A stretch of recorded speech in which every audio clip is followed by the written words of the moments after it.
Est-ce que vous pouvez nous raconter qui est la reine Esther? Comment, dans cette période, elle évolue?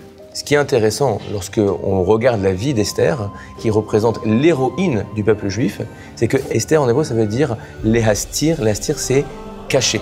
Esther est une personne qui est capable de laisser sa place. C'est ce qu'on appelle en hébreu la messirut nefesh, qu'on appelle en français le don de soi. C'est-à-dire d'être capable, dans une certaine mesure, de s'effacer pour laisser sa place à l'autre.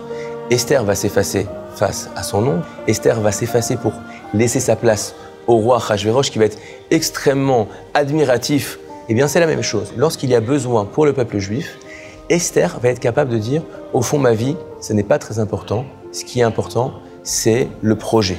Le peuple juif est sauvé, mais Esther, elle, continue de devoir vivre avec un ivrogne sanguinaire antisémite. » Donc Esther, c'est cette capacité de comprendre que parfois, l'importance du projet dépasse le fait de devoir moi me mettre en avant, d'être capable de laisser de la place à quelque chose qui est parfois plus grand que moi.